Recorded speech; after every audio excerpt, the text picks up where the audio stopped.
Peter Parker and his wall-crawling antics have finally made their return to the PlayStation console. However, this is not the teenage Spider-Man everyone is used to. Peter is all grown up, living on his own in Manhattan, and still trying to juggle his superhero lifestyle. This game throws you straight into the action as you take down Kingpin, reunite with your old pal Mary Jane, and the story is so rich, it feels like an interactive Marvel movie. Stan Lee cameo and all. The life of a superhero isn't all glam for this friendly neighborhood wall walker, so we have 5 tips to help you get your web slinging on. Tip number 1, spec that tree. Early on, you'll be introduced to the primary skill building mechanic of this game, the skill tree. The skill tree has 3 separate categories. Innovator for those who want to gain more combat-focused skills, Defender for those who want to ensure they stay alive in battle, and finally, Web Slinger for those that love to swing around town. Though you should spec to fit your desired playstyle, we must recommend speccing the Web Slinger tree first. Much of the time, Peter Parker has to swing from one location to the next, and the Web Slinger tree makes this process much easier and way faster. This tree offers abilities like Quick Zip, Point Launch, Quick Recovery, and Charge Jump, which allow you to navigate the cityscape far faster and more efficiently, at least until you unlock all the fast travel locations. But even with fast travel as a possibility, sometimes it's just more fun to swing, and once you get the flow of it, you'll feel like a badass superhero. Especially once you unlock air tricks. These just add that extra bit of flair and can boost that XP bar. Tip number 2, the story can wait. The story missions on Spider-Man can get pretty epic, but we recommend not tackling the story all at once. Put it on hold for a bit and explore this beautifully crafted city. To be specific, the entire island of Manhattan, from Battery Park to the Empire State Building, from Ellis Island to Times Square. This island shares real-world locations as well as iconic series locations, from Avengers Tower to Oscorp. This world is so rich with detail that you know there have to be some comic book fans out there at Insomniac. That's right, we see you! Sightseeing aside, Spider-Man has tons of side quests and activities outside the main story. You can hunt down Peter's old backpacks, which will give you XP, tokens, and most of them have items that tell you some old Spidey history.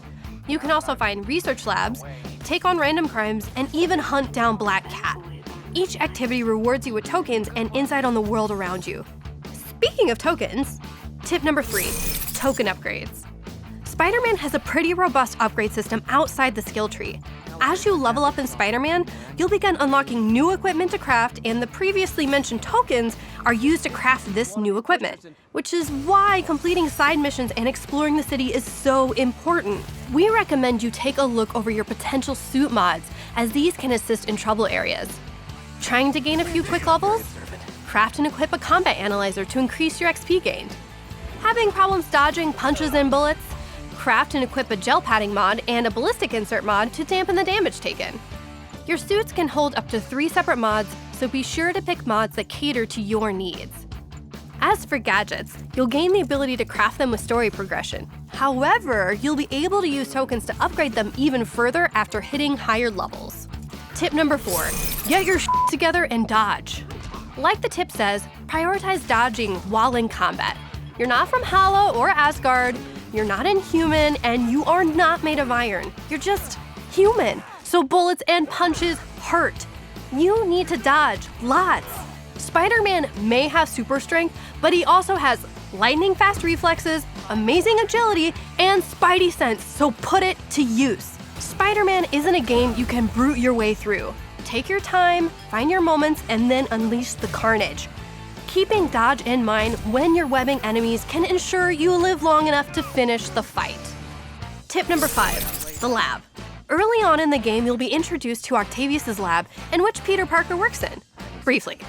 Although you are not often required to return to the lab throughout your playthrough, it is a great location to visit every few missions. The lab can be a quick source of research tokens and XP in the form of minigames. The first minigame you'll come across is constructing new circuits for Dr. Octavius. This minigame is pretty simple, as all you need to do is lead the current from one point to another, and sometimes with the correct amount of power. A simple way to tackle this is to create the circuit first, then change out the positive and negative tracks to meet the power requirements. The second minigame is identifying unknown materials via spectrographs. This one also has a simple method to it. You can quickly see similarities between the pattern and the given fragments. Seek out those fragments that can only fit in one specific area and build your pattern from there. You'll gain rewards for each puzzle you complete and a larger reward when you have completed them all. Overall, we have to give Insomniac some major praise for not only making a terrific game, but for making it feel like a true Spider-Man experience. The web-swinging mechanics feel so fluid, the city feels so alive, all of the side activities can distract you for hours on end, and the story offers a great blend of both Spider-Man's heroic adventures and Peter Parker's everyday struggles. Hopefully Peter finds a happy medium between his two lives before he sells it again. Just ask for help next time. For now, we're just happy to swing around the city as NYC's friendly neighborhood Spider-Man.